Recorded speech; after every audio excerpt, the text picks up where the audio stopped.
Subscribe करें और bell दबाएं ताकि कोई खबर रह न जाए।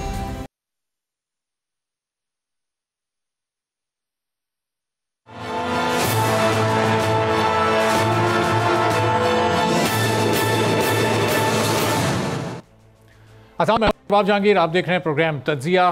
पाकिस्तान में इंतखाबात का दौरा है और कुछ ही दिनों में हम इंतखाबात की गहमा गहमी देखेंगे और तमाम सियासी जमातें अपने अपने मंशूर का ऐलान करेंगी, कैंपेन शुरू कर चुकी हैं। लेकिन पाकिस्तान की सियासी जमातों के जो मंशूर होते हैं उन पर ऐलानात की हद तक तो हम देखते हैं कि बहुत ज़्यादा बात की जाती है, लेकिन क्या उस पर अमल भी होता है? पाकिस्तानी अवाम के जो बुनियादी मसाइल हैं, पाकिस्तान के जो अहम इशूज़ हैं, क्या उस मंशूर में उनको शामिल किया जाता है? और अगर शामिल भी किया जाता है तो क्या उस पर अमल किया भी जाता है या नहीं? बड़ा अहम सवाल यह है कि पाकिस्तान की सियासी जमातों को क्या पाकिस्तान के और पाकिस्तानी कौम के असल मसाइल का इदराक है? चूँकि हम देखते हैं कि इन मंशूरों को पेश करते हुए बड़ी जोशीली तकरीरें की जाती हैं, अवामी मसाइल के हल करने के दावे किए जाते हैं, वादे किए जाते हैं, लेकिन अमली रोड मैप किसी सियासी जमात के पास हमें दिखाई नहीं देता।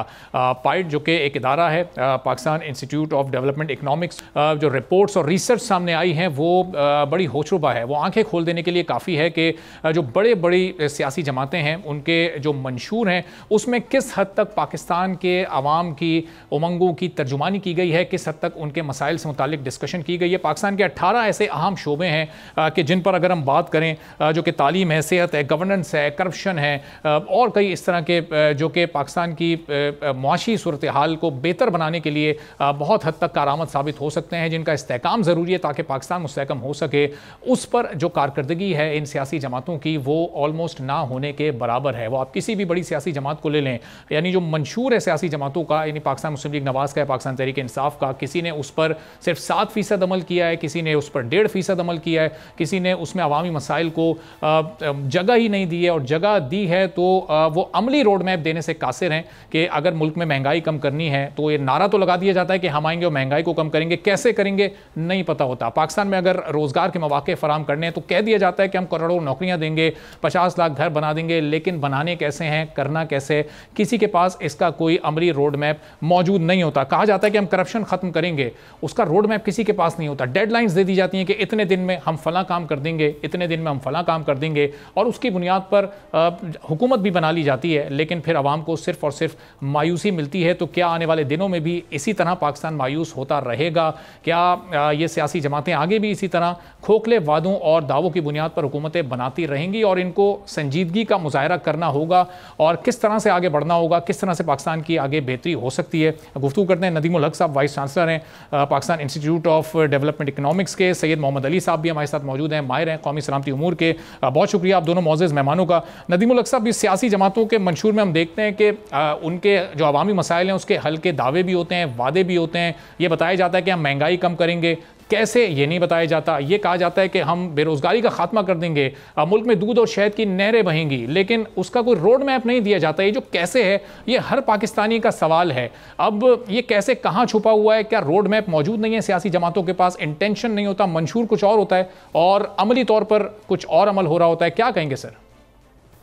मेरा ख्याल जी, हमारी जो सोसाइटी है वो इस मामले में बहुत लाइल है कि हम चाहते क्या, हम इकोनॉमिक तरक्की चाहते कि नहीं चाहते, और अगर चाहते हैं तो उसके लिए क्या करना है।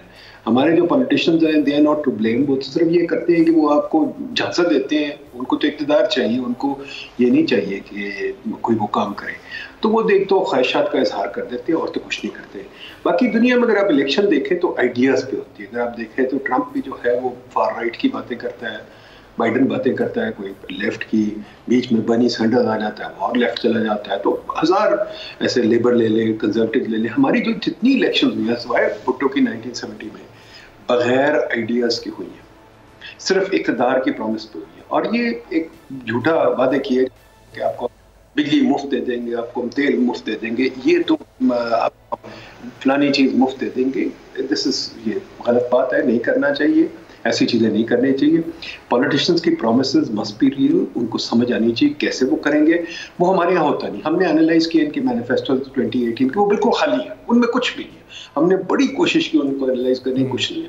फिर हमने इनके ट्विटर फीड्स लिए, इनके फेसबुक की चीज़ें ली, हमने टेस्ट किया कि ये क्या कोई इकोनॉमिक्स की बातें करते हैं, कोई पॉलिसी की बात करते हैं, कोई रिफॉर्म की बात करते हैं, कोई ठोस बात करते हैं। पता चला बिल्कुल नहीं करते। ये सिर्फ ये कहते हैं कोई चोर है या हम तुम्हारे लिए दूध की नहरें बना देंगे। बड़ी मुश्किल बात है। फॉर एग्जाम्पल, एक एग्जाम्पल जो है आपका एनर्जी क्राइसिस, जो 25 साल से आपको एक हैमरेज कर रहा है, आपकी तबाही कर रहा है बिल्कुल। किसी के पास कोई प्लान नहीं है, कोई थॉट भी नहीं कि क्या करेंगे। सिर्फ ये कि हम एनर्जी मिनिस्टर लगा देंगे। हमारा तो कहना है एनर्जी मिनिस्टर की जरूरत ही नहीं भाई। क्यों एनर्जी मिनिस्टर चाहिए? एनर्जी मिनिस्टर पॉलिटिक्स डालेगा, उसमें आगे गड़बड़ हो जाएगी। ये भी नहीं बात करते कि इन्होंने जो अपनी लॉज बनाई हुई है, फॉर एग्जांपल 18th अमेंडमेंट इन्होंने बनाया था कि जी 11% पार्लियामेंट होगा कैबिनेट में, उसको तोड़ देते हैं। इन्होंने खुद लॉ बनाया था कि जी हम 60% डेट की लिमिट लगाएंगे, 60% जीडीपी से ज़्यादा डेट नहीं लेंगे, उसकी भी बात नहीं करते, तोड़ दिया, कोई फर्क नहीं पड़ा। इसी तरह लॉ बनाई थी 18th अमेंडमेंट में, हम गवर्नमेंट छोटी करेंगे फेडरल, भी तोड़ दी। अपने खुद वद जो किए हुए काम हैं उनको भी तोड़ देते हैं। तो अब क्या किया जाए? मेरा तो ख्याल है इस मुल्क में पॉलिटिक्स को बहुत मैच्योरिटी की जरूरत है, बट वो तभी आएगी अगर मीडिया, आप, मैं, सब इनसे डिमांड करेंगे कि भाई जवाब दें हमें। आप जो ये बिजली मुफ्त देंगे कैसे देंगे, आप मुफ्त देंगे कैसे देंगे, बताइए। और आपको ये कहना भी चाहिए कि नहीं कहना चाहिए। जब आपके पास प्लान ही कोई नहीं तो आप कहते क्यों गलत बात है? सही। अब नदीम उल हक साहब, ये जो जिन 18 शोबों का ये पाइट की रिसर्च में जिक्र है, अब इसमें तो हम देखते हैं कि अमली तौर पर सियासी जमातों की संजीदगी ना होने के बराबर है। वो कोई भी, वो बड़ी सियासी जमात हो, वो छोटी सियासी जमात हो, जो कि सभी आकर हुकूमत में शमूलियत इख्तियार करती हैं। अब इन शोबों में बेहतरी लाए बगैर पाकिस्तान का फिर आप क्या मुस्तकबिल देख रहे हैं? आने वाले इंतखाबात में यही सियासी जमातें आएंगी लेकिन उनकी संजीदगी ना होने के बराबर होगी, तो ये जो 18 अहम तरीन शोबे हैं, इसमें क्या हम फिर बैकवर्ड जाते रहेंगे?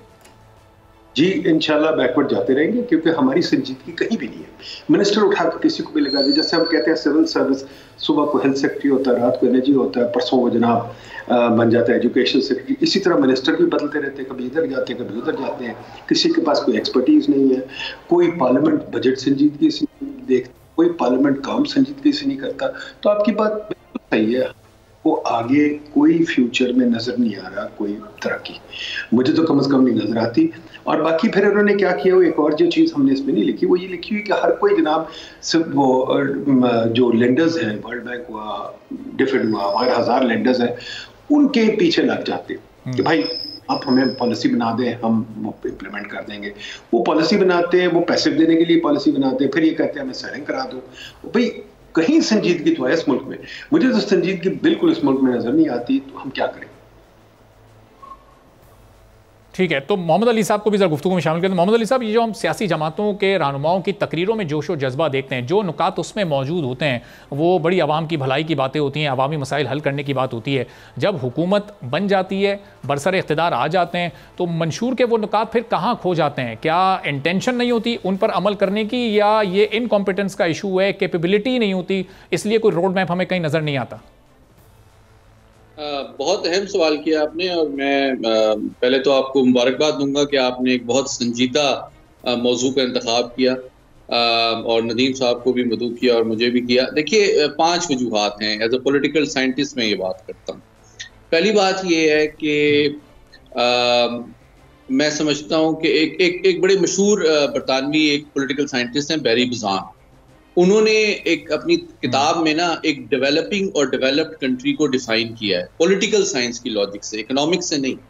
और वो ये कहते हैं कि बड़े आसान अल्फाज में कि डेवलपिंग कंट्री वो होता है जहाँ पे अवाम ये फैसला करती है कि अब हुकूमत ने क्या करना है और कैसे करना है। और जबकि डेवलप्ड कंट्री वो होता है, डेवलपिंग कंट्री वो होता है जिसमें हुकूमत ये फैसला करती है कि अवाम ने क्या करना है और किस तरह करना है। जबकि डेवलप्ड कंट्री वो होता है जिसमें अवाम ये फैसला करती है कि हुकूमत को क्या करना है और किस तरह करना है। तो पहले तो ये बड़ी आपको छोटी सी बात लगेगी, लेकिन ये बड़ी प्रोफाउंड बात है। सोशल कॉन्ट्रैक्ट की नेचर और नौइयत के हवाले से बड़े अहम सवालात उठाती है। मैं समझता हूँ कि हमारा जो पॉलिटिकल कल्चर है उसमें अवाम जो हैं वो हुकूमत से बहुत ज़्यादा तवक्को करते हैं, लेकिन उनसे डिमांड बहुत कम करते हैं। ये दो बहुत बारीक फर्क है। मतलब वो उनसे उम्मीदें तो लगाते हैं कि वो सारे मसले हल कर देंगे, लेकिन उनकी भी शायद ये सलाहियत नहीं है या हौसला और जुर्रत की कमी है कि वो उनको अकाउंटेबल ठहराएं, जब जिस तरह आपने कहा वो अपने वादे या नारे फुलफिल रियलिटी में ना करें। ये दूसरा पहलू है। तीसरा पहलू ये है कि देखिए हमारा जो सियासी निज़ाम है, पॉलिटिकल सिस्टम है, वो पावर पॉलिटिक्स और इलेक्टोरल पॉलिटिक्स के ऊपर मबनी है, वो गवर्नेंस की पॉलिटिक्स पर मबनी ही नहीं है। तो जब आप पावर पॉलिटिक्स से मेरी मुराद ये है कि पावर में कैसे आया जाता है, पावर कैसे हासिल की जाती है, पावर को कैसे मेंटेन किया जाता है। तो आप जितनी टीवी पे बहस अमूमी तौर पे देखते हैं आपके प्रोग्राम के अलावा, वो इस पे होती है कि जनाब इलेक्शन कब होंगे, किसका किसके साथ कोलिशन बन सकता है, किसको कितनी सीटें मिल जाएंगी, अच्छा जी किसका जो है कोलिशन और अलायंस क्या बन सकता है, और पावर में कौन आ रहा है। तो किसका पावर में आना बेसिकली पावर पॉलिटिक्स है। दूसरा जो पहलू है वो इलेक्टोरल पॉलिटिक्स का। अच्छा जी इलेक्शन कब होंगे, कौन कराएगा, कैसे कराएगा, कितने लोग वोट डालेंगे, उसके नताइज क्या होंगे। पूरा जो डिस्कोर्स है पॉलिटिकल वो इन दो पहलुओं के ऊपर होता है। और आपको मैं मुबारकबाद देता हूं कि शायद आप पहला आज प्रोग्राम कर रहे हैं जो कि गवर्नेंस पॉलिटिक्स के बारे में है कि भाई इलेक्शन होते क्यों हैं, पावर में किसको आना क्यों चाहिए, और वो आके क्या करेगा और क्यों करेगा, और अगर पहले उसने वो नहीं किया तो अब वो ऐसी क्या बात है उसके पास कि मैं उसको वोट दूं। मतलब why you deserve to get my vote. एक छोटी सी एग्जांपल देता चलूं अगर आप अलाउ करें। चंद माह पहले जब ये वोट रजिस्ट्रेशन का प्रोसेस हो रहा था, मेरे घर पे एक सियासी जमात के कुछ वर्कर आए कि जनाब आप हम अपना वोट जो है ना हमारे पास रजिस्टर कर लें। तो मैंने उनको अपने ड्राइंग रूम में बिठाया, मैंने कहा मुझे कन्विंस करें कि मैं आपको वोट क्यों दूं, आपका प्लान क्या है, आपका मैनिफेस्टो क्या है, आपका एजेंडा क्या है, इस इलाके के मसाइल का आपको कितना इदराक है, आपकी प्रायोरिटीज क्या है, आपकी काबिलियत सलाहियत क्या है। मैंने एक आखिरी बात कर दूं, मैंने अगर अपनी कंपनी में किसी को मुलाजिम रखना है तो मैं उसके लिए उसका सीवी देखूंगा, बैकग्राउंड चेक करूंगा, उसकी काबिलियत, अहलियत, इखलाक, किरदार, पुलिस वेरिफिकेशन, ये तमाम मामले के बाद मैं कन्विंस हूंगा कि मैं उसको वो रिस्पॉन्सिबिलिटी दूं कि थोड़ी देर के लिए मेरी कंपनी में एक छोटे से शोबे को वो देख ले। आप एक एटमी ताकत 25 करोड़ अवाम की किस्मतों का फैसला करने का हक और इख्तियार एक शख्स को या एक जमात को अगले 5 साल के लिए देते हैं, और इतनी इंफॉर्मेशन और प्लान और उसकी वेरिफिकेशन और एहतमाल और एहतियात नहीं करते जितना एक छोटे से ऑर्गेनाइजेशन में एक एम्प्लॉय रखने के लिए करते हैं, और फिर तवक्को आप ये करते हैं कि वो आके आपके सारे मसले हल कर देगा। तो मैं समझता हूं हम सियासतदानों को मुर्दे इल्जाम ठहराते हैं कि वो अपने वादों और नारों पे पूरा नहीं उतरते, लेकिन मैं समझता हूं हमारी जो अवाम है उनके भी सियासी शऊर में बहुत कमी है कि वो हकीकत पसंदाना अंदाज में उन नारों और वादों के पीछे जो प्लान का ना होना है उसका डिमांड क्यों नहीं करते वो अपने सियासी कायदीन से। सही।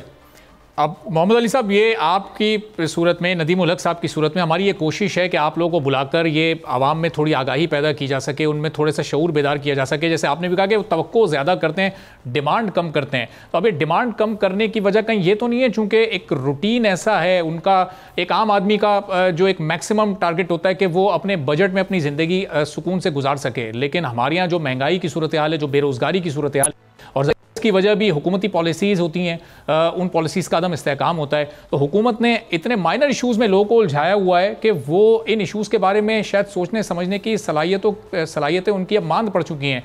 इस पर आप भी ज़रा कमेंट कीजिएगा, फिर नदीम उल हक साहब की तरफ भी ये सवाल लेकर जाता हूँ। देखिए, मैं थोड़ा सा रिस्पेक्टफुली आपकी सवाल में थोड़ा सा जो पिन्हा लॉजिक है उससे डिसएग्री इस हवाले से करूँगा कि मैं ये कहूँगा कि हमारे अवाम का सियासी शऊर कभी था ही नहीं और ना उसको पैदा करने की कोशिश की गई है, क्योंकि सियासी निज़ाम को ये सूट करता है कि देखें, अगर मैं एक सियासी लीडर हूं या इलेक्ट होना चाहता हूं और if I get votes and into power without being held accountable for my character, my behaviour, my performance, तो मैं अपना काम क्यों मुश्किल बनाऊंगा अवाम के सियासी शऊर में इजाफा या इम्प्रूवमेंट करके कि वो मुझे ज्यादा मुश्किल मुझसे सवाल करें, मुझसे ज्यादा डिमांड करें।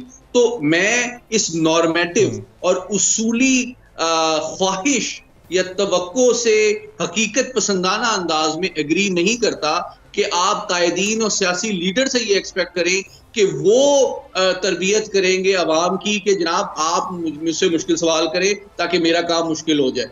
ओ भाई, it has to work the other way round. ये डॉक्टर नदीम का या मेरा या हमारे असातिज़ा कॉलेज यूनिवर्सिटी के टीचर्स और एकेडमिया का ये काम है कि वो अपनी नौजवान नस्ल और पढ़े लिखे तबके में ये सियासी शऊर पैदा करे कि उनके वोट जो है कितना कीमती है। और कीमती का मतलब सिर्फ ये नहीं है कि आप अपनी मर्जी का बंदा इलेक्ट कर लेंगे, बल्कि इस चॉइस की कितनी फेटल और क्रिटिकल इम्प्लीकेशन है कि अगर आप एक गैर जिम्मेदार गैर अहल आदमी को ये ट्रस्ट देंगे मुल्क के वसाइल की, पावर की, जस्टिस की, तो इसी वजह से इन अनइन्फॉर्म्ड फैसलों की वजह से हमने इक्तदार जमहूरी अमल के बावजूद उन लोगों को दिया है तो ना उसके काबिल हैं, ना अहल हैं, ना शायद वो ये काम करना चाहते हैं। तो मैं ओनस जो है अवाम को दूंगा और उससे ज्यादा एकेडमिया को और अपने टीचर्स को दूंगा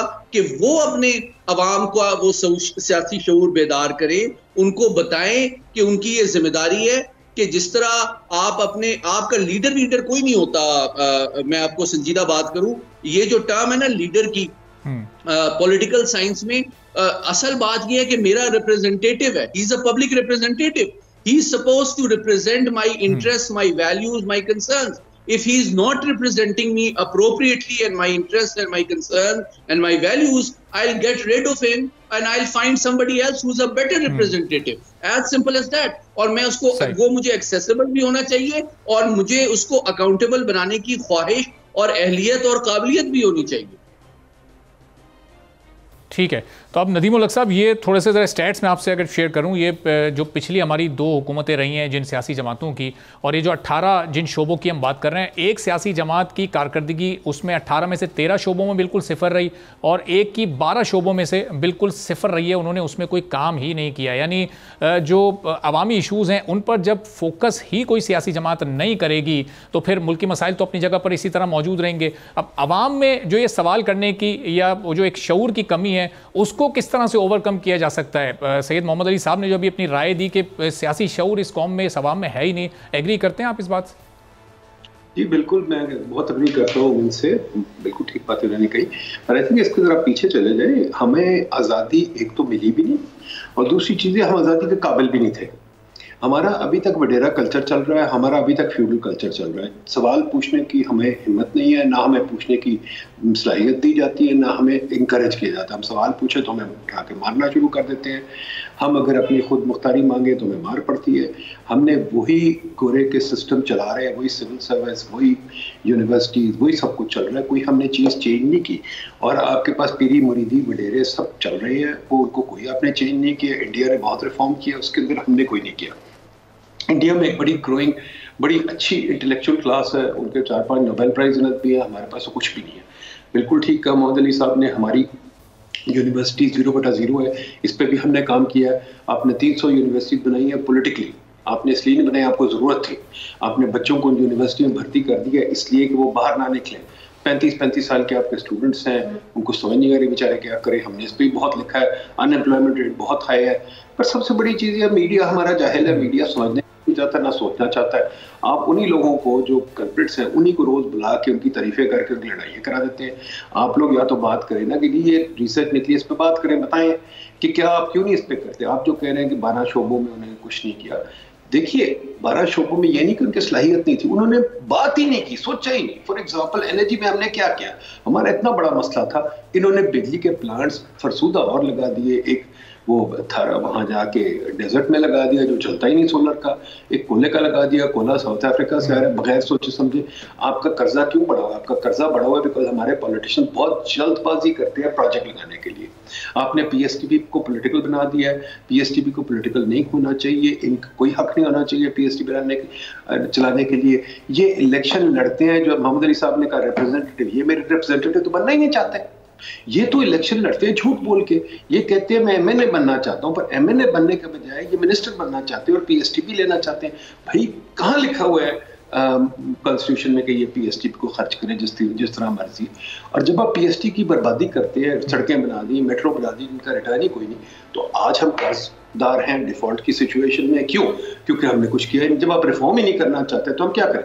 जब आप डरा डरा के लोगों को मार देते हैं, करप्ट, अब आपकी इन्वेस्टमेंट तो जीरो हो गई है, इन्वेस्टमेंट आपकी ना होने के बराबर है, तो आप क्या चाहते हैं? अनएम्प्लॉयमेंट है तो क्या करें, कैसे उसको करें? अगर कोई इन्वेस्ट ही नहीं करना चाह रहा, दूसरी तरफ से आपने हर किसी को शोर डाला हुआ, टैक्स दो, पता नहीं, खुद तो सोच नहीं सकते, आईएमएफ के पीछे भागते हैं। मैं 30 साल आईएमएफ पे रहा हूं, मुझे पता है आईएमएफ कैसे काम करती है। मेरे आईएमएफ के दोस्त मुझे बार बार कहते हैं कि भाई तुम हमें प्रोग्रामिंग देते, तुम पॉलिसी नहीं बना सकते। पॉलिसी कैसे बनाते हैं? कभी जनाब मेरा कोई रिश्तेदार मिनिस्टर लग गया, कभी किसी का रिश्तेदार मिनिस्टर लग गया, कभी कुछ आ गया, वो अपनी मनमानी करते हैं। मिनिस्टर लगना मनमानी करना नहीं होता। मिनिस्टर कोई फैरो नहीं है, कोई किंग नहीं है। यहाँ सारे किंग्स बने हुए हैं। आप जनाब किसी यूनिवर्सिटी को चलने नहीं देते, वहां चांसलर बन जाते हैं, चांसलर साहब यूनिवर्सिटी को तंग करते हैं। कोई एक जगह से मैं शुरू करूं, कहां से शुरू करूं? बिगड़ा हुआ निजाम में हम लिख लिख के तंग आ गए, सिविल सर्विस रिफॉर्म नहीं करते, हम लिख लिख के तंग आ गए। आपकी कॉन्स्टिट्यूशन फलसूदा है। कॉन्स्टिट्यूशन एक गवर्नमेंट ऑफ 1935 इंडिया एक्ट था, उसको आपने एक ब्यूरोक्रेट ने बनाई, उसको आपने कॉपी किया, खुद आपने सोचा कुछ नहीं। उसके अंदर अमेंडमेंट क्या डाली है कि जो कोई वोट नहीं कर सकता अपनी मर्जी से, उस पर बनाया क्यों पार्लियामेंट? उसके अंदर अमेंडमेंट डाली है, सारे मिनिस्टर लग जाएंगे। तो मुझे बताया ना कहां से शुरू करें? ये बात ही नहीं करना चाहते, ना मीडिया बात करना चाहता है, ना हमारे इंटेलेक्चुअल बात कर। अच्छा नदीम साहब, आपके तमाम पॉइंट्स बिल्कुल वैलिड हैं, लेकिन एक आम पाकिस्तानी क्या अपनी जिम्मेदारी, वो जो इलेक्शन डे होता है उस पर क्या सही तरीके से अदा कर रहे हैं? हम देखते हैं कि 1.5-2 करोड़ वोट जो जमात लेती है वो हुकूमत बनाने में कामयाब हो जाती है। पाकिस्तान की पॉपुलेशन अब ऑलमोस्ट कोई 24 करोड़ के अराउंड है, तो ये 4-4.5 करोड़ मैक्सिमम वोट्स पड़ता है। वो जो 20 करोड़ पाकिस्तानी घर में बैठा रहता है, क्या वो भी इस पूरी सूरत हाल का, इस खराबी का उतना ही जिम्मेदार है जितनी ये सियासी जमातें हैं कि मंशूर? मेरी एडवाइस सबको वोट ही ना करें भाई, जबकि हमें चॉइस ही कोई नहीं मिलती, हम वोट क्या करें?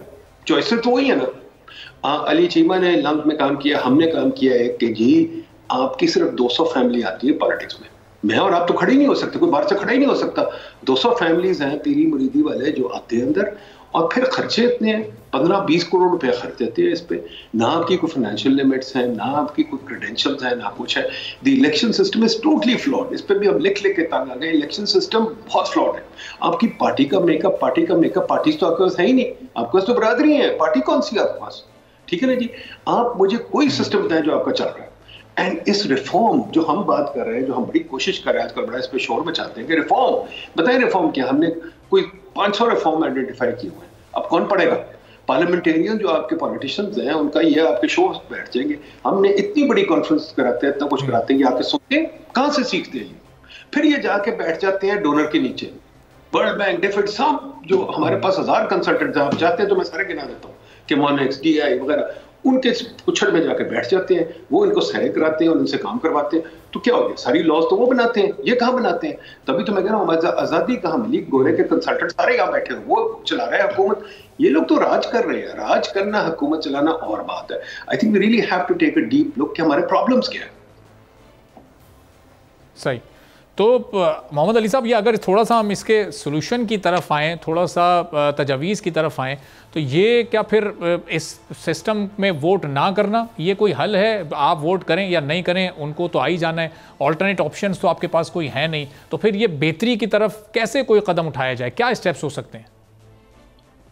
देखिए, जो बहुत हकीकत पसंदाना तज्जिया मैं सुन रहा था डॉक्टर नदीम का है, मैं इसको आगे बढ़ाता हूँ। देखिए, 4 चीज़ें करने की ज़रूरत है, लेकिन मैं तजावीज़ की तरफ आने से पहले एक बुनियादी बात करना चाहता हूँ।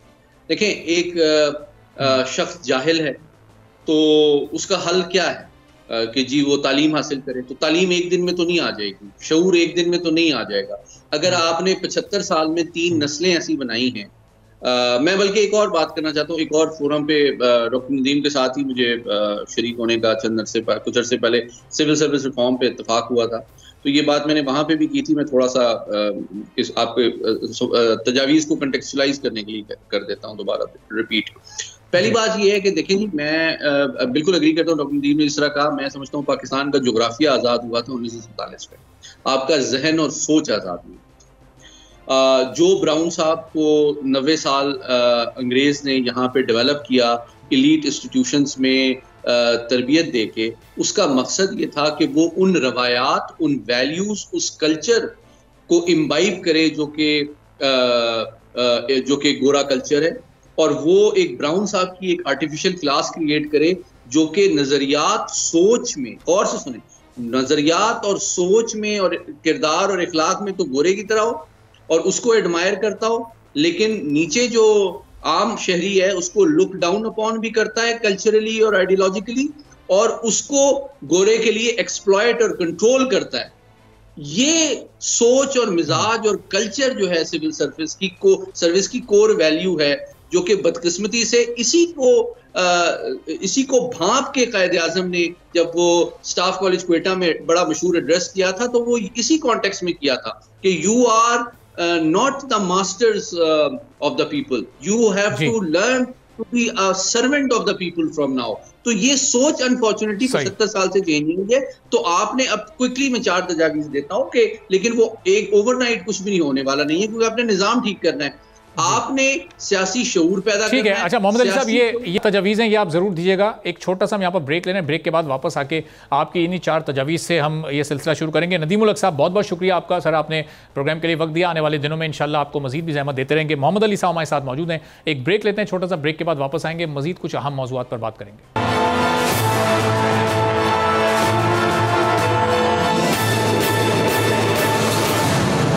प्रोग्राम में फिर आपको खुशामदीद कहते हैं। भारतीय हुकूमत की जानिब से इंसदाद दहशतगर्दी और इस तरह के कवानीन को इस्तेमाल करते हुए इस वक्त अक़लियतों और इंसानी हकूक़ की तंजीमों को निशाना बनाया जा रहा है, और एमनेस्टी इंटरनेशनल इंडिया की जानिब से मुतालबा किया गया है कि फैटफ को इस पूरी सूरत हाल पर नज़र रखनी चाहिए, चूँकि भारत फैटफ कवानीन का नाजायज़ इस्तेमाल कर रहा है और उस कानून को आड़ बनाते हुए वो ऐसी कार्रवाइयाँ कर रहा है, इंतकामी कार्रवाइयाँ, जिससे कि अक़लियतों को मारा जा रहा है, उन पर जुल्म सितम ढाए जा रहे हैं, और उसके साथ साथ जो इंसानी और समाजी हुकूक की तंजीमें हैं जो कि लोगों की फलाह व बहबूद के लिए काम कर रही होती हैं, उन तंजीमों को भी अपने इस तरह के हथकंडों का निशाना बनाया जा रहा है। लेकिन फैटफ हम देख रहे हैं कि इस पर मुकम्मल खामोश है। एमनेस्टी इंटरनेशनल इंडिया उस जानिब तवज्जो दिला रहा है, लेकिन अभी तक फैटफ की नज़र उस पर नहीं गई है, जबकि अगर यही सूरत हाल किसी दूसरे मुल्क में होती तो शायद अब तक फैटफ हरकत में आ चुका होता और उसको ग्रे लिस्ट या ब्लैक लिस्ट में डालने की तैयारियां मुकम्मल हो चुकी होती। अब ये सूरत हाल क्यों है, फैटफ क्यों पर तवज्जो नहीं दे रहा, और भारत की ये जुल्म बर्बरियत कब तक जारी रहेगी, इस सूरत हाल पर गुफ्तगू करते हैं। सैयद मोहम्मद अली साहब हमारे साथ मौजूद हैं, पिछले सेगमेंट में भी प्रोग्राम के हमारे साथ मौजूद थे। ब्रिगेडियर रिटायर्ड अहमद सईद मिनाज साहब ने भी हमें ज्वाइन किया है। अहमद सईद मिनाज साहब, ये इस वक्त जो सूरत हाल है भारत में कि फैटफ कवानीन को और जो इंसदाद दहशतगर्दी के एक्ट हैं उनको इस तरह से इस्तेमाल किया जा रहा है कि वो कहीं उसमें मेरिट नज़र नहीं आ रहा। हम देख रहे हैं कि बेगुनाहों के ऊपर उस पर इम्प्लीमेंट किया जा रहा है। एक ये समझें कि इंतकामी कार्रवाइयाँ इस वक्त हो रही हैं, इंसानी और समाजी हुकूक की जो तंजीमें हैं वो भी इस वक्त भारत में सेफ नहीं है, और एमनेस्टी इंटरनेशनल के प्लेटफॉर्म से आवाज़ उठी है। कितनी मौसर आवाज़ आपको लग रही है? जी बिस्मिल्लाहिर्रहमानिर्रहीम, बिल्कुल आपने ठीक कहा कि ये जो इदारे हैं इंटरनेशनल ऑर्गेनाइजेशन जो बेसिकली जेनोसाइड वॉच की तरह के, ह्यूमन राइट्स वॉच हो गया, FATF जो कि मनी लॉन्ड्रिंग और टेरर फाइनेंसिंग को लुक आफ्टर करती है, उनको चेक्स एंड बैलेंस में रखती है, ये तमाम इदारे अपनी वक़्त खोते चले जा रहे हैं, क्योंकि इनकी फंडिंग जो है वो आपकी western countries specially United state से होती है, और उन्हीं की पॉलिसीज को ये लेके आगे बढ़ते हैं, उनके स्ट्रेटेजिक इंटरेस्ट को अनफॉर्चुनेटली लेके आगे बढ़ते हैं। अभी जो फैटफ है इसमें जो पाकिस्तान को पहले 16 पॉइंट्स दिए गए थे, फिर 23 किए गए, और फिर फाइनली 27 पॉइंट्स के ऊपर उन्होंने हमें ग्रे लिस्ट से व्हाइट लिस्ट में लेकर गए थे, और उसके ऊपर भी इंडिया को काफी रिजेंटमेंट थी। बदकिस्मती से अब हमारे 27 पॉइंट और हमें ग्रे से ब्लैक में धकेल रहे थे इंडिया की जोर लगाने पर, और अभी इंडिया को जो नंबर ऑफ क्वेश्चंस हैं वो 330 हैं, और ये तमाम वो पैसा है जो कि मनी लॉन्ड्रिंग में और टेरर फाइनेंसिंग के इस्तेमाल होता है। अब टेरर फाइनेंसिंग में कहाँ इस्तेमाल होता है? जो बदनामे ज़माना रॉ है वो कनाडा में जिस तरह एक्टिविटी कर रही है, जैसे अफगानिस्तान के थ्रू पाकिस्तान में टेरर फाइनेंसिंग और कुलभूषण यादव उसकी जिंदा मिसाल है। जैसे रॉ के एजेंट्स जो है वो कतर में जो उनका एक सेंसिटिव प्रोजेक्ट है सबमरीन्स का, उसको इंटेलिजेंस लीक कर रहे थे, गुजरात में मुसलमानों को कत्लेआम कर रहे थे, मणिपुर में कर रहे थे, कश्मीर आपके सामने है। और जो यही वो कॉन्फिडेंस है जो जियो स्ट्रेटेजिक और जो इकोनॉमिक्स के जो इंटरेस्ट हैं दुनिया के वो कंसाइड करते हैं इंडिया के साथ, तो बेसिकली यही वो इंटरेस्ट है जिसने इंडिया को एक किस्म का बेलगाम छोड़ दिया है। उसकी जो बीजेपी की गवर्नमेंट है जो कि फाशिस्ट है, हार्डलाइनर है, हिंदुत्व पे बिलीव करती है, वो तमाम चीजें बलाए ताक रखते हुए वो जो एडवांस कंट्रीज हैं, वेस्टर्न कंट्रीज, वो अपने इंटरेस्ट को सिर्फ अपने सामने मनुजर खातर रखे हुए हैं। अभी जितनी भी स्टेटमेंट्स आपकी आ रही मिनिस्ट्री इंटरनेशनल की जानिब से भी, वो तमाम की तमाम जो है वो बहरे कानून के ऊपर वो गिर रही हैं। और मैं समझता हूँ कि रियल पॉलिटिक्स, सही मानों में real politics, might is right वाली दुनिया है ये, जहाँ पे नार्किक सिचुएशन है। लिहाजा अगर हमारे पास खुदा न खास्ता स्ट्रॉन्ग आर्म फोर्सेस ना होती तो आज हम कब का वही हाल होता है जैसे मिडिल ईस्ट में सीरिया का हुआ है या रशिया के साथ नीचे यूक्रेन का हुआ है। तो अल्हम्दुलिल्लाह हमारी स्ट्रॉन्ग फोर्सेस हैं, लेकिन इन तमाम चीजों को पाकिस्तान जो है उसको तमाम पॉलिटिकल लेवल के ऊपर, सफारती लेवल के ऊपर उसको उठाना चाहिए ताकि इंडिया का असल चेहरा बेनकाब हो। अभी जो मिनिस्ट्री इंटरनेशनल में जो रिपोर्ट जारी की है, बेसिकली खुद कैनेडियन और यूके और जो इस तरह वेस्टर्न कंट्रीज है उनके ऊपर डायरेक्ट इंडिया की जो रॉ है वहां पे जो सिख क्यादत है उसकी जब कतर में मुलविस पाई गई है तब ये सारा बवेला मचाया जा रहा है। जी ठीक है। तो मोहम्मद अली साहब, ये जो कनाडा और कतर के जो वाक़यात हैं, अब इसके बाद तो आपको नहीं लगता कि फैटफ को हरकत में आना चाहिए था? कहीं कोई एक ऐसा जायज़ा होना चाहिए था इंडिया का, इंडियन गवर्नमेंट का और एज रियासत इंडिया का, लेकिन हमने ऐसी कोई एक्टिविटी नहीं देखी। इस पर भी आप इज़हार ख्याल कीजिएगा। और ब्रेक से पहले आपका आर्गूमेंट अधूरा रह गया था, अगर आप वो मुकम्मल करना चाहें तो पहले काइंडली वो भी कर लीजिए। नहीं, थैंक यू। चूँकि ब्रिगेडियर मनास ने बहुत जामिया एनालिसिस दिया है तो उसी को मैं थोड़ा सा लार्जर कॉन्टेक्स्ट में कंटेक्चुअलाइज करने की कोशिश करता हूँ 3 एस्पेक्ट से। पहली बात यह है कि 1945 जब दूसरी जंग अज़ीम ख़त्म हुई तो जो दुनिया का west dominated world order develop किया गया, उसके 3 सतून थे, 3 पिलर्स थे। एक पिलर जो था वो इंटरनेशनल लॉज हैं, और दूसरा पिलर जो है वो इंटरनेशनल इंस्टीट्यूशंस हैं, खुसूसन अक़वाम मुत्तहिदा, और तीसरा जो पिलर है वो फाइनेंशियल इंस्टीट्यूशंस हैं। तो बदकिस्मती से चाहे गज़ा की सूरत हाल हो, कश्मीर की सूरत हाल हो, आपको ये तीनों पिलर्स जो हैं उनमें 2 फीचर कॉमन नज़र आते हैं पिछले यानी कि 78 साल के दौरान। एक तो ये कि जनाब इसमें जो मोरालिटी है वो आपको नज़र नहीं आती। नंबर 2, इसमें जस्टिस नज़र नहीं आता। नंबर 3 कि हैव और हैव नॉट में बहुत फ़र्क नज़र आता है। और चौथी बात यह है कि जो डेवलपिंग वर्ल्ड है और डेवलप्ड वर्ल्ड है उनके दरमियान जो डिस्ट्रीब्यूशन ऑफ रिसोर्सेज और अपॉर्चुनिटीज़ है और कॉन्फ्लिक्ट रेजोल्यूशन है वो भी नज़र नहीं आती। जब हम फैटिफ के ऊपर आते हैं तो अभी मैं आपको अक़वाम मुत्तहिदा के एक हवाला देना बहुत ज़रूरी समझता हूँ। पाकिस्तान के खिलाफ पिछले तकरीबन 25 साल में बेशुमार दफ़ा ऐसी करारदादें अक़वाम मुत्तहिदा की सिक्योरिटी काउंसिल में लाई गई हैं जिसमें अगर चीन जो हमारा देरीना दोस्त है वो उनको वीटो ना करता तो पाकिस्तान पर बहुत शदीद इक़्तिसादी पाबंदियां टेरर फाइनेंसिंग के हवाले से लग चुकी होती और हमारा वही असर होता जो नॉर्थ कोरिया, अफगानिस्तान या ईरान का हुआ है माशी एतबार से। ये मैं आपको बताना चाहता हूँ। अच्छा, फिर उसके बाद बहुत स्ट्रिंजेंट और इंट्रूसिव फैटिफ के रिव्यू से, चूंकि मैं उसका किसी हद तक पार्ट भी था, गुजरा और अल्हम्दुलिल्लाह हमने तमाम सबूतों के साथ वो जो तमाम खदशात थे वो दूर किए और अल्हम्दुलिल्लाह हम उस फैटिफ के रिव्यू से कामयाबी से ग्रे लिस्ट से निकल गए। अब हम आते हैं भारत की तरफ। अब भारत की जब आप तारीख और तर्ज अमल देखते हैं तो टेरर फाइनेंसिंग हो या WMD प्रोलिफरेशन हो, जो दोनों मामलात जो हैं वो इंतहाई संगीन और हसास हैं।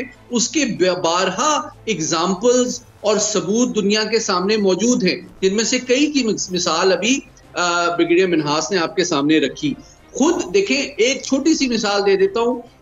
जब कमांडर कुलभूषण यादव जो है वो भारत पाकिस्तान में सरकारी तौर पे डिप्लॉय करता है अंडर कवर कि उसने टेररिज्म को प्रमोट करना है एक नेबरिंग रियासत के अंदर, और जब इंटरनेशनल क्रिमिनल कोर्ट में और इंटरनेशनल कोर्ट ऑफ जस्टिस में जब इसका मुकदमा जाता है तो भारत उसकी डिप्लोमेटिक इम्यूनिटी मांगता है। इसका मतलब है वो ये बात तस्लीम कर रहा है इंटरनेशनल कोर्ट ऑफ जस्टिस में कि वो उसका सरकारी एहलकार होने के साथ साथ सरकारी तौर पे जॉब पे अपॉइंटमेंट और उसकी पोस्टिंग हुई भी है और आप उसके हुकूक का ख्याल रखें।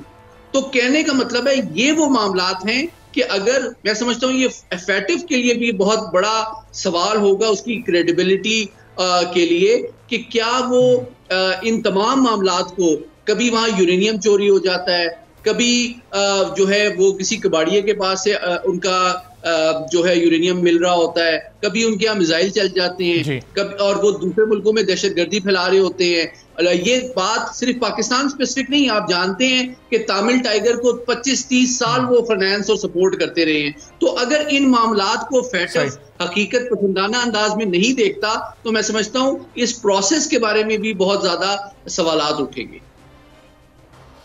सही। और ज़ाहिर अहमद बिना साहब, जिन ममालिक में ये भारत की टेररिस्ट एक्टिविटीज़ प्रूफ हो चुकी हैं तो वहाँ पर आप नहीं समझते कि ये टेरर फाइनेंसिंग का जो एक्ट है, रूल है, इसको तो फिर अप्लाई होना चाहिए? वहाँ पर इसकी इम्प्लीमेंटेशन में क्या रुकावट आपकी नज़र में सामने आ रही है? देखिए, जहाँ तक सबसे पहले तो कनाडा में इन्होंने एक्टिविटी की है जो पाकिस्तान को छोड़ के इन्होंने किसी तीसरे मुल्क में जाके जो है कुछ कार्रवाई की है, जो कि सिख लीडर उसको कत्ल वहाँ पे करवाया था, जिसको रॉ के फिर स्टेशन चीफ को वहां से जो है वो पर्सोना नॉन ग्रेटा किया गया और उसको वापस भेजा गया। तो कनाडा ने और जो उसके दूसरे लाइक माइंडेड कंट्रीज हैं, स्पेशली यूएस ने, यूके ने, जर्मनी, फ्रांस, इन्होंने माइल्ड तौर पे और यूएस ने खास करके कैनेडियन जो है उसकी तरफ साइड ली थी। तो एक किस्म की चीज लाइमलाइट में तो जरूर आई है कि ये टेरर फाइनेंसिंग करते हैं। तो इसीलिए अभी जो फैटफ पे प्रेशर एक डेवलप होने जा रहा है, जो अखबारों के अंदर आपको 330 क्वेश्चंस और इंडिया जो प्रेशर में आ रहा है, ये भी एक मैं कहता हूँ मुनज़्ज़म एक जो वेस्ट की तरफ से इशारा मिलने के ऊपर ये बातचीत हो रही है। उनके घर में खुद आग पहुंची है तो तब वो इंडिया का नाम आना शुरू है। अदरवाइज पाकिस्तान के साथ वो जो कुछ कर रहा है तो उस पर जियोपॉलिटिकल जियो इकोनॉमिक इंटरेस्ट की खातिर वो इंडिया, चूंकि उनकी सबसे बड़ी इकोनॉमी और जो मंडी समझा जाता है वेस्टर्न मसनूआत की, तो उन्होंने आंखें बंद कर रखी थी। अब आप चूंकि उनके खुद अपने घर पे गई है तो एक किस्म का पॉलिटिकल प्रेशर, अभी भी मैं कहूंगा पॉलिटिकल प्रेशर या मॉरल प्रेशर जनरेट करने की कोशिश कर रहे हैं इंडिया के ऊपर, क्योंकि उसके जो मिनिस्ट्री ऑफ एक्सटर्नल अफेयर है उनकी तरफ से एक ऑफिशियल स्टेटमेंट आई थी। रॉ के जो है वो भी जो उनके इस तरह एफिलिएटेड जो एक और थिंक टैंक्स हैं उनकी तरफ से भी ये स्टेटमेंट आई थी कि दुनिया में इसके अलावा भी जहां जहां ऐसे लोग बसते हैं जो कि इंडियन इंटरेस्ट के खिलाफ काम करते हैं तो उसको भी वैसे ही एलिमिनेट किया जाएगा जैसे कि ये जो कनाडा में उन्होंने हरकत की थी। तो लिहाजा अभी भी पॉलिटिकल और मॉरल प्रेशर है, स्ट्रेटेजिक और जो जियो इकोनॉमिक जो इंटरेस्ट है अभी भी उन्होंने जो है सामने उसको रखे हुए, लेकिन एटलीस्ट शुरुआत जरूर है। एटलीस्ट दुनिया को इंडिया का और रॉ का असल चेहरा वो जरूर नजर आना शुरू है। जो पाकिस्तान पिछले 75 सालों से दुनिया को बावर कराना चाह रहा था कि इंडिया को एक अफरियत, एक असदेह की सूरत में आप पाल रहे हैं बुग़्ज़ चाइना में, अब शायद दुनिया को इस बात की समझ भी आएगी। तो मैं समझता हूँ कि इंडिया का असल चेहरा जो एक्सपोज होना है, ना सिर्फ वो जनूबी एशिया के अमन के लिए अच्छा है बल्कि अमूमी तौर पर जो दुनिया का अमन है उसके लिए भी जो है वो अच्छा साबित होगा। जी बिल्कुल ब्रिगेडियर साहब, ये चेहरा तो एक्सपोज हो रहा है, लेकिन ये इसके एक्सपोज होने से भारत की जो टेरर एक्टिविटीज़ हैं वो तो रुकने का नाम नहीं ले रही। तो मोहम्मद अली साहब, ये ब्रेक से पहले ब्रीफली आप इस पर ज़रा कमेंट कर दीजिएगा, 1 मिनट अभी है हमारे पास ब्रेक से पहले। तो ये दुनिया को फिर अब जो ये बड़ी बड़ी तंजीमें हैं, यूएनओ, ये फैटफ, अगर यही बेबस हैं एक मुल्क के सामने तो फिर इन तंजीमों का फ़ायदा क्या लॉन्ग टर्म में हम देखते हैं? देखिए जी, ये एक हकीकत है कि दुनिया जो है वो इक्वल नहीं है, फेयर नहीं है, लेकिन ऐसी ही है। तो हमने इन हालात को हकीकत पसंदाना अंदाज में इस निज़ाम को समझते हुए इसमें ज़िंदा भी रहना है, अपने मफादात को प्रोटेक्ट भी करना है, भारत को एक्सपोज भी करना है और इस पूरे प्रोसेस में हम जितने सबूत प्रोवाइड कर सकते हैं वो हमें करने चाहिए। एक चीज़ और आपसे शेयर करता चलूँ क्विकली कि देखें, डिसइंफो लैब जो है, जब 100 से ज़्यादा ममालिक में भारत की कोशिश थी कि पाकिस्तान को एक टेररिस्ट रियासत के तौर पे बदनाम किया जाए, 700 से ज़्यादा उसने वेबसाइट्स फेक कायम की थी, तो उनको भी तो ये सरमाया पैसा ये जा रहा था, वो किसी सोर्सेज से, बैंक अकाउंट से उनकी फाइनेंसिंग होती थी, उनकी फीस जाती थी। तो ये मामला, उसके जो फाइनेंशियल एस्पेक्ट है, मैं समझता हूँ फैटफ को इन सबूतों को भी देखना चाहिए, क्योंकि वो पाकिस्तान के कहने पे सामने नहीं आई था। डिसइंफो लैब को जेनेवा में इंडिपेंडेंटली कई इदारों ने एक्सपोज किया था और अनर्थ किया था। ठीक है, चलें, आप दोनों मौजूद रहिएगा, एक छोटा सा ब्रेक लेते हैं। ब्रेक के बाद जब वापस आएंगे तो थोड़ी सी बात ज़रा कुछ जो मिलिट्री कोर्ट्स वाला इशू है, अब सिविलियंस का ट्रायल मिलिट्री कोर्ट्स में नहीं होगा, उस पर भी बात करेंगे, और साथ साथ गैर कानूनी तारकीन वतन का जिस तरह से इनखला की डेडलाइन उसकी ख़त्म हुई और उसके बाद चंद एक किस तरह कार्रवाइयाँ हुई हैं, क्या वो उस रियासत की पॉलिसी का रिएक्शन है। एक ब्रेक के बाद फिर मज़ीद बात करेंगे।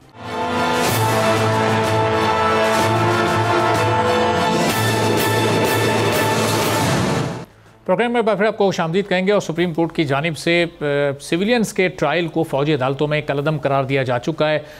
5 जजेस पर मुश्तमिल बेंच ने ये फ़ैसला सुनाया था, और अब इसके असरात क्या आने वाले दिनों में हो सकते हैं, चूँकि जो रीसेंट पास्ट में कुछ ऐसे वाक़यात पेश आए जिसके बाद उन वाक़यात के जो मुलव्वस अफराद थे उनके ट्रायल के लिए फ़ौजी अदालतों में तमाम तर इंतज़ामात कर लिए गए थे, और वहाँ पर इन मुकदमात को शुरू होना भी था और कुछ ऑन प्रोसेस भी थे। तो अदालत की जानिब से कहा गया कि अगर किसी शहरी का ट्रायल शुरू भी हो चुका है तो उसको भी कलअदम करार दे दिया जाए और ख़त्म कर दिया जाए। अब इस फैसले के क्या असरात मुरतब आने वाले दिनों में हो सकते हैं, इस पर ज़रा गुफ्तगू करते हैं। तो अहमद बिनाज साहब, इस पर आपकी क्या राय है? ज़ाहिर है अब सिविलियन का उसका किसी भी इदारे से ताल्लुक़ हो, वो चाहे ब्यूरोक्रेट हो, वो कोई एक आम आदमी हो, चाहे उसने कौमी सलामती के किसी उमूर में वो ऐसा मुलव्वस रहा हो जो कि मुल्क के लिए नुकसानदेह हो सकता है, लेकिन अब उसका ट्रायल सिविल अदालतों में ही होगा।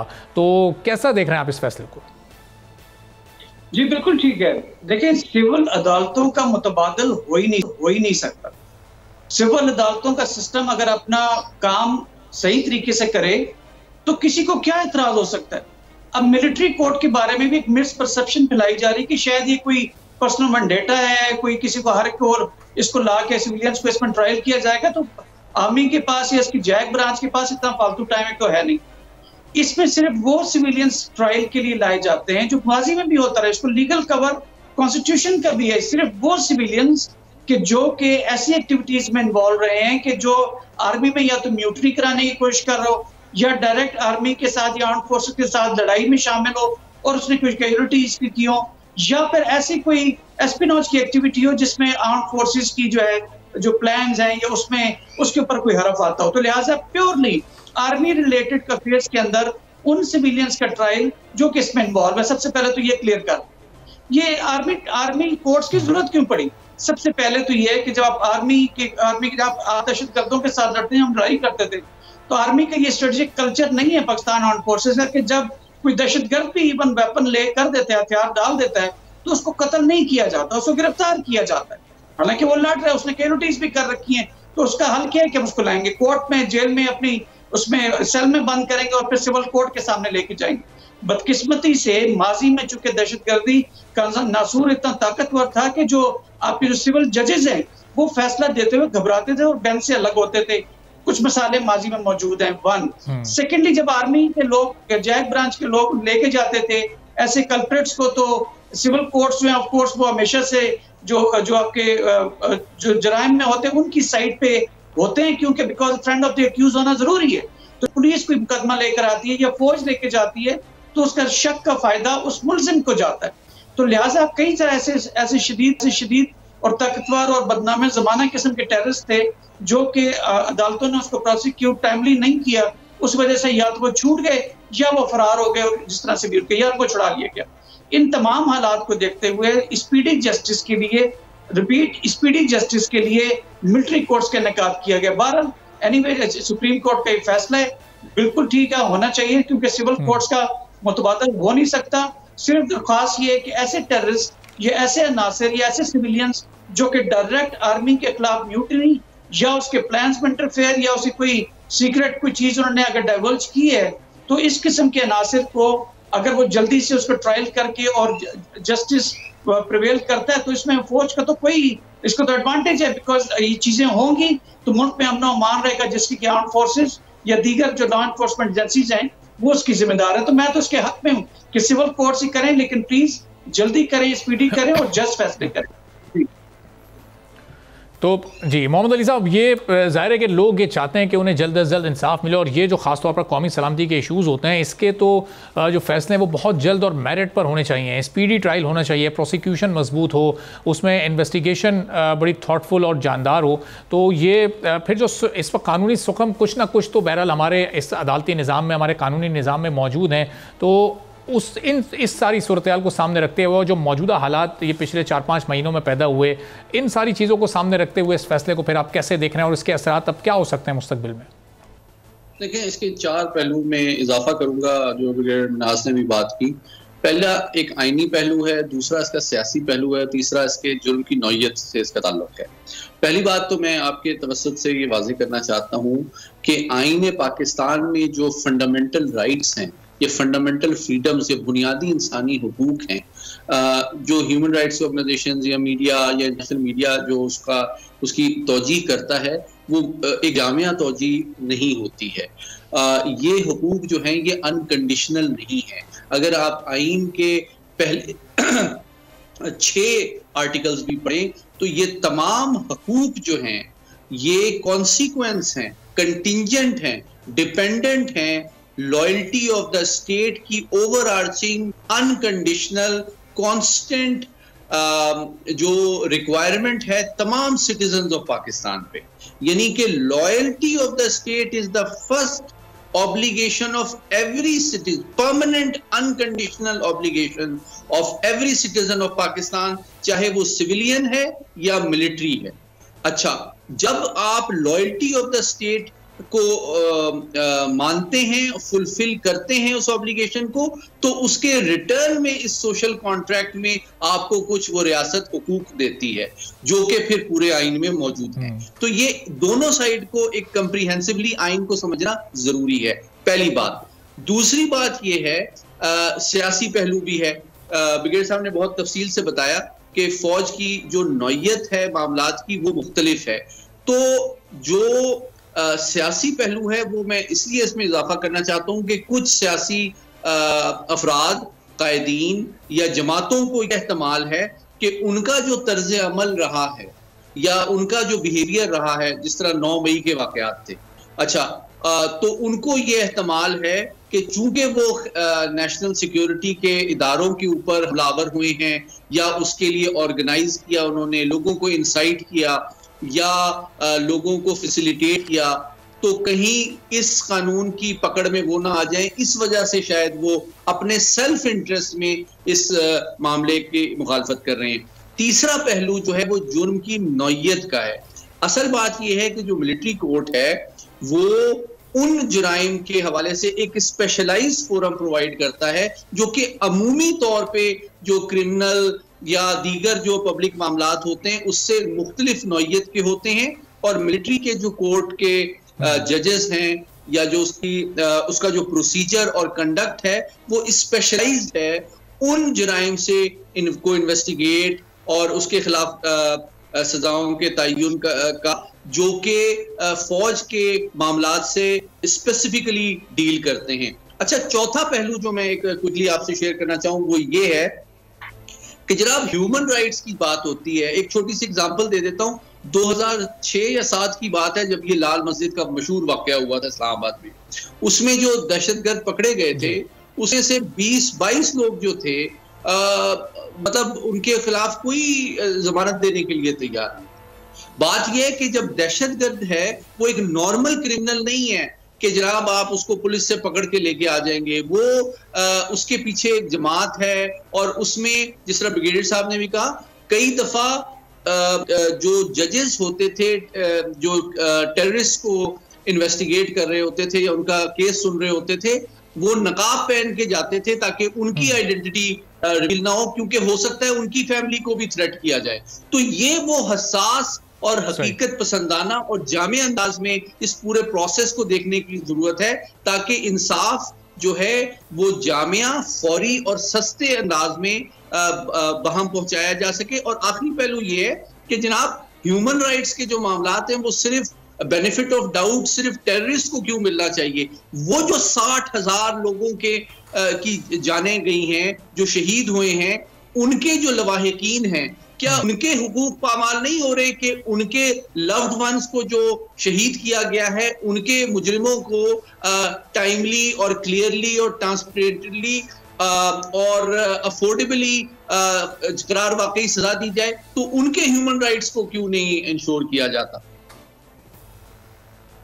सही। तो ये अहमद बिना साहब, ये जो तमाम के तमाम इस वक्त पॉइंट्स, बड़े वैलिड पॉइंट्स अली सैयद मोहम्मद अली साहब ने बताएं, ये जुर्म की नौयत, ये सियासी पहलू, ये जो गवाहों का तहफ़्फ़ुज़ वाला इंसानी हकूक़ का मामला, तो ये इन सारी चीज़ों को सामने रखते हुए अब ज़ाहिर है कि क्योंकि फ़ैसला तो ये सुप्रीम कोर्ट का है, लेकिन हमारी सियासी जमातों के लिए भी एक्सेप्टेबल है और उस पर बड़ी ज़बरदस्त रोशनी डाली है सैयद मोहम्मद अली साहब ने। तो क्या इस पर आपकी राय, एग्री करते हैं इनके पॉइंट से? जी, पहले तो मैं देखिए आपके प्रोग्राम के वसातत से सैयद मोहम्मद अली साहब का जो अंदाज़े बयान है और जो उनकी नॉलेज है, मैं समझता हूँ तमाम स्टूडेंट्स जो इतने अहम टॉपिक्स के ऊपर सीखना चाहते हैं वो आपके प्रोग्राम को लाजमी देखें। इसके बाद आपका जो सवाल है कि क्या दूसरी पॉलिटिकल पार्टीज इसके हक में होंगी? बिल्कुल होंगी, लेकिन अपरेंटली एट द बैक वो भी ये चाहती होंगी कि ऐसे तमाम अनासिर जो कि मुल्क की सलामती के दरपे हैं, ठीक है, बहुत बहुत शुक्रिया। ब्रिगेडियर रिटायर्ड अहमद सईद मिनाज साहब सही साहब हमारे साथ मौजूद थे। दोनों मौजूद मेहमानों की गुफ्तगू आपने सुनी। नाज़रीन, आज के प्रोग्राम से फिलहाल इतना ही, इजाजत दीजिए, अल्लाह हाफ़िज़।